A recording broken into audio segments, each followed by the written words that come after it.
নামাজ শেষ, এখন তাড়াহুড়া করে চলে যাওয়া সুন্নত না, নামাজের পরে বসে থাকতে হয় এবং ফজরের পরের এই বরকতময় সময়টা বসে বসে আল্লাহ পাকের জিকির করতে হয়। প্রচুর জিকির আছে, আমার তো মনে হয় 50-60টার মতো জিকির আছে ফজরের পরে করতে হয়। খুব ইম্পর্টেন্ট কয়েকটা বলছি। এই যে আয়াতুল কুরসি আপনি ফজরের নামাজের পরে পাঠ করলে কি হবে? মৃত্যু ছাড়া আপনার জান্নাতে যাওয়ার কোনো বাধা নাই। একটা হাদিস এসেছে প্রত্যেক ফরজ নামাজের পরে যারা আয়াতুল কুরসি পড়বে মৃত্যু ছাড়া ওদের জান্নাতে যাওয়ার কোনো বাধা থাকবে না ইনশাআল্লাহ। এরপরে আছে ওই যে সুবহানাল্লাহ, আলহামদুলিল্লাহ, আল্লাহু আকবার তাসবিহগুলো আছে।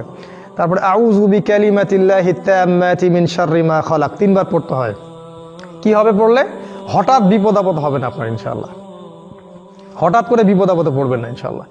আর একটা খুবই খুবই ইম্পর্টেন্ট এবং শক্তিশালী দোয়া আছে, বিসমিল্লাহিল্লাযী, জানেন তো এটা? লা ইয়াদুররু মা ইসমিহি শাইউন ফিল আরদি ওয়ালা ফিস সামাই ওয়া হুয়াস সামিউল আলিম।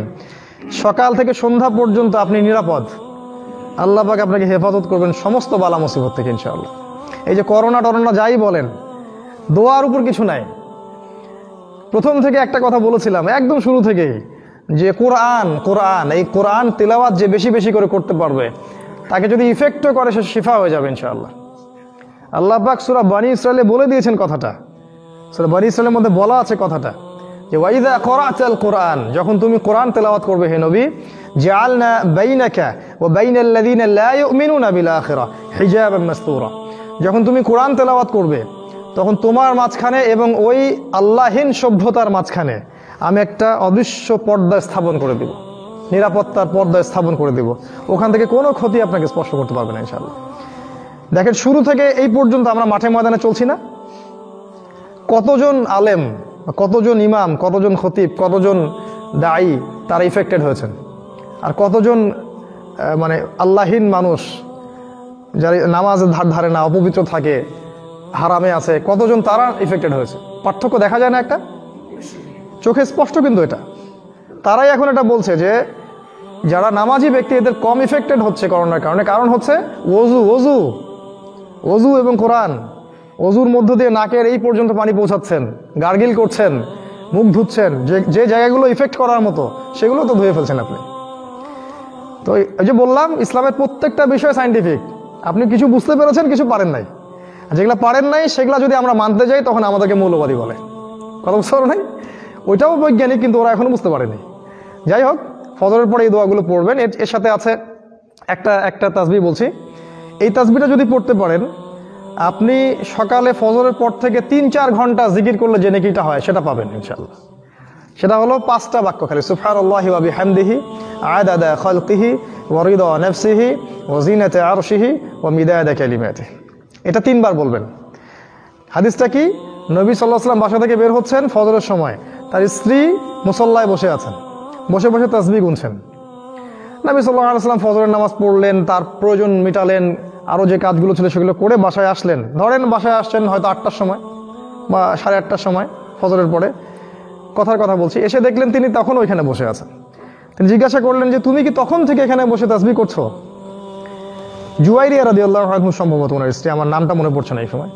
তিনি বললেন হ্যাঁ ইয়া রাসূলুল্লাহ, আমি তখন থেকে এখানে বসে আছি, তাসবিহ করছি। তো নবী সাল্লাল্লাহু আলাইহি ওয়াসাল্লাম বললেন আমি তোমার এখান থেকে বের হওয়ার পরে এই কালিমাগুলো 3 বার পড়েছি মাত্র। এই যে বললাম আমি, সুবহানাল্লাহি ওয়া বিহামদিহি আদাদা খালকিহি ওয়া রিদা নাফসিহি ওয়া জিনাতা আরশিহি ওয়া মিদাদা কালিমাতিহি। তিনি বলেন আমি মাত্র 3 বার এই কালিমাগুলো পড়েছি, তুমি এতক্ষণ যে জিকিরগুলো করেছো আর আমার এই কালিমাকে যদি 2 পাল্লায় রাখা হয় মিজানের, তাহলে আমার পাল্লা বেশি ভারী হবে। খুব সহজ, করে ফেলা যায়। তারপরে আছে আর অনেক দোয়া, সাইয়্যিদুল ইস্তিগফার। কোনটা? আল্লাহুম্মা আনতা রাব্বি লা ইলাহা ইল্লা আনতা খালাকতানি আনা আবদুক ওয়া আনা আলা আহদিক ওয়া ওয়া'দিকা মাস্তাতা'তু আউযু বিকা মিন শাররি মা সানা'তু আবু'ু লাক বিনি'মাতিকা আলাইহি ওয়া আবু'ু বিযামবি ফাগফিরলি ফাইন্নাহু লা ইয়াগফিরু যুনুবা ইল্লা আনতা। এই সাইয়্যিদুল ইস্তিগফার যদি কেউ ফজরের পরে পড়ে এবং মাগরিবের আগে মারা যায়, অথবা মাগরিবের পরে পড়ে ফজর হওয়ার আগে মারা যায়, সে ব্যক্তি জান্নাতে যাবে ইনশাআল্লাহ। হাদিসে এসেছে। আরও আছে, ফজরের পরে জিকির করতে পারেন আপনি। এই যে দরুদ শরীফ 10 বার করে পড়ার হাদিস এসেছে।